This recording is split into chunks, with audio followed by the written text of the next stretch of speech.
Assalamualaikum warahmatullahi wabarakatuh. Alhamdulillah wassalatu wassalamu ala Rasulillah Sayyidina Muhammad ibn Abdullah wa ala alihi wa sahbihi wa mawalah. La haula wa la quwwata illa billah. Sahabat Al-Burdah yang semoga kita selalu dijaga dan dilindungi oleh Allah Subhanahu wa taala. Amin ya rabbal alamin.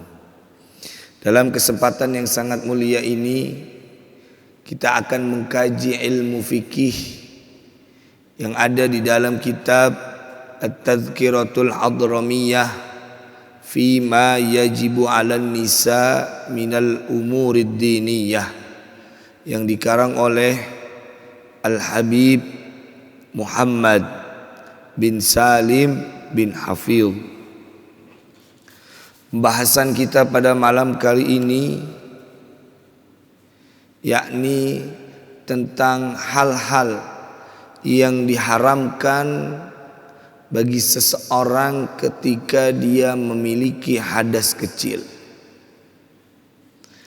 Bahwasanya di dalam kitab ini dikatakan bismillahirrahmanirrahim, idzan taqadha wudu'ul mar'a bi syai'in mimma dzakarna fayahrumu 'alaiha arba'atu asya.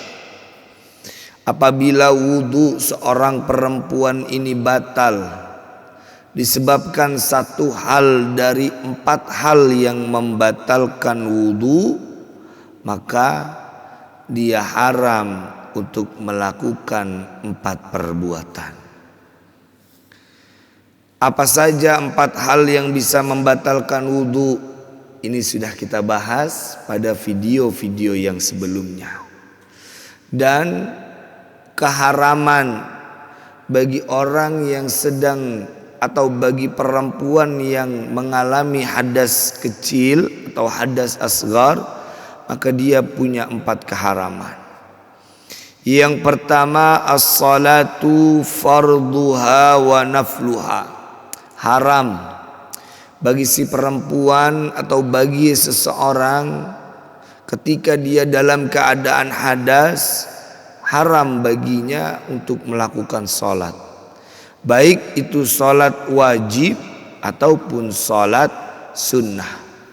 Jadi haram bagi perempuan yang keluar sesuatu dari kemaluan depan dan kemaluan belakangnya, haram bagi dia untuk sholat subuh, haram bagi dia untuk sholat zuhur, haram bagi dia untuk sholat asar, dan juga haram bagi dia seluruh sholat baik yang wajib ataupun yang sunnahnya. Ataupun juga haram bagi seorang perempuan apabila akalnya hilang disebabkan oleh tidur yang tidak menetapkan posisi duduknya, dan juga disebabkan oleh gila atau sawan. Maka bagi seseorang baik laki ataupun perempuan haram bagi dia untuk melaksanakan salat baik yang sunnah ataupun yang fardu. Dan begitu juga ketika ada lelaki dan perempuan saling bersentuhan, keduanya sama-sama dewasa, keduanya bukanlah mahram, maka juga diharamkan bagi dia untuk melaksanakan salat baik yang fardu ataupun yang sunnah. Dan begitu pun bagi seorang wanita ataupun pria yang menyentuh kemaluan depannya atau menyentuh lingkaran duburnya, dia sentuh dengan bagian dalam telapak tangan atau bagian dalam jari jemari, maka haram bagi dia untuk melakukan salat baik yang fardu ataupun yang sunnah. Itu keharaman yang pertama.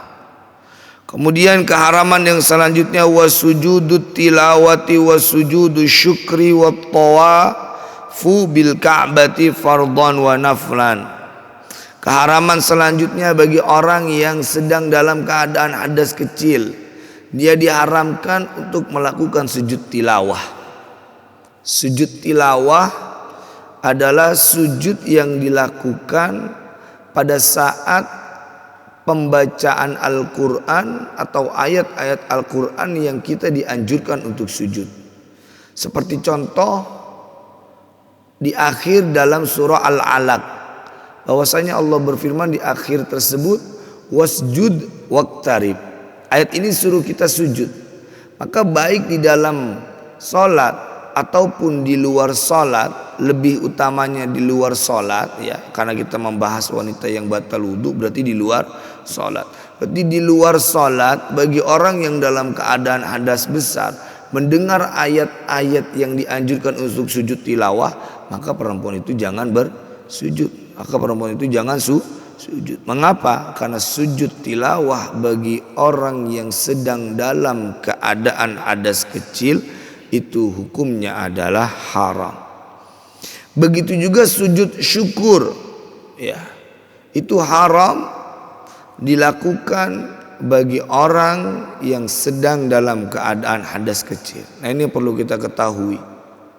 Terkadang kita sering melihat banyak orang yang melakukan sujud syukur, baik dia mendapatkan satu nikmat dari mulai materi ataupun kesehatan ataupun kebahagiaan duniawi.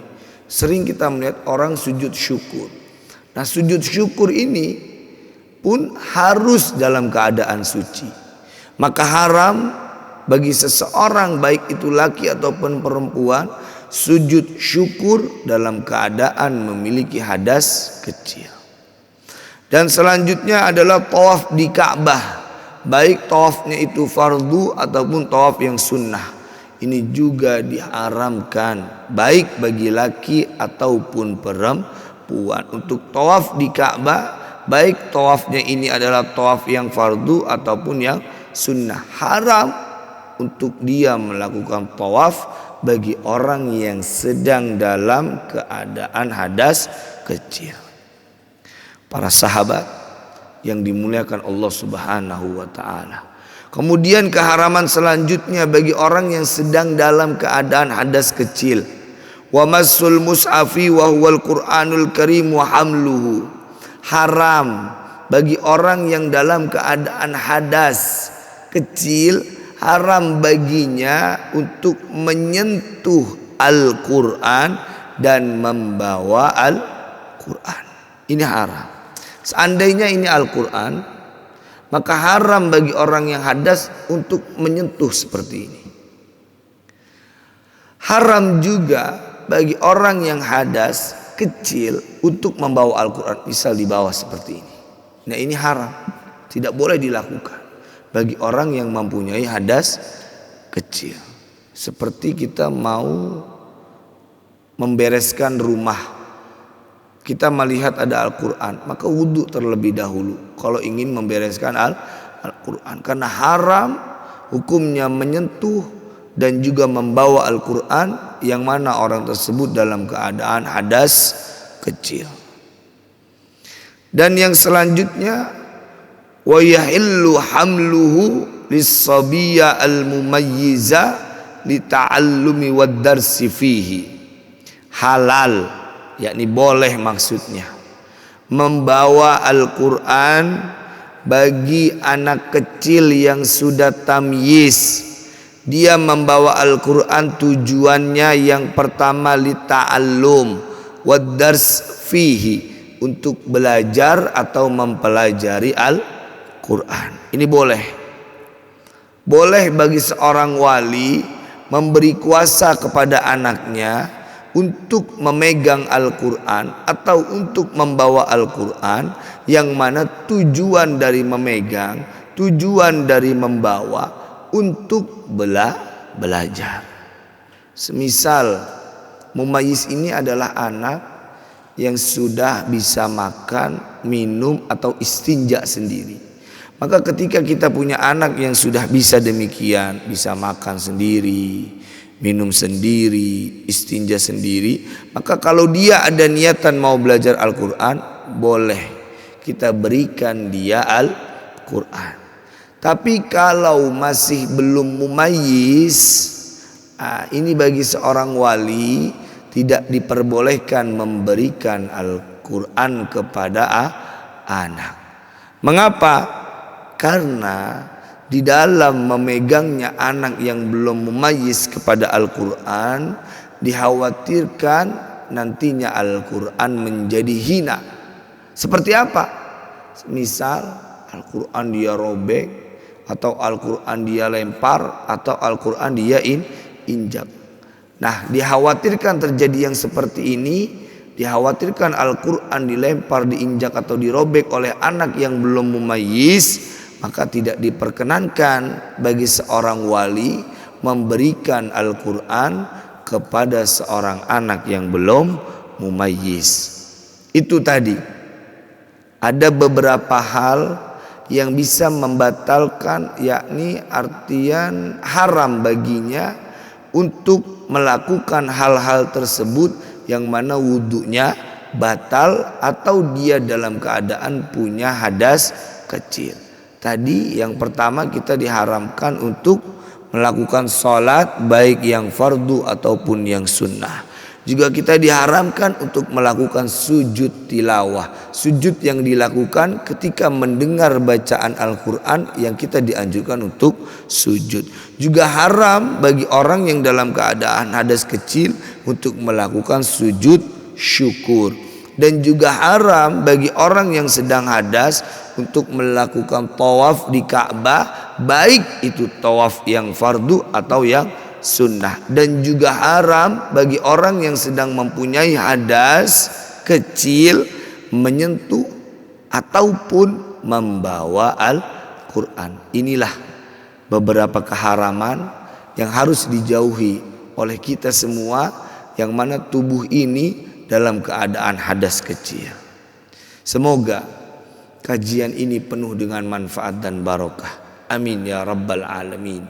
Ihdinas siratal mustaqim. Wassalamualaikum warahmatullahi wabarakatuh.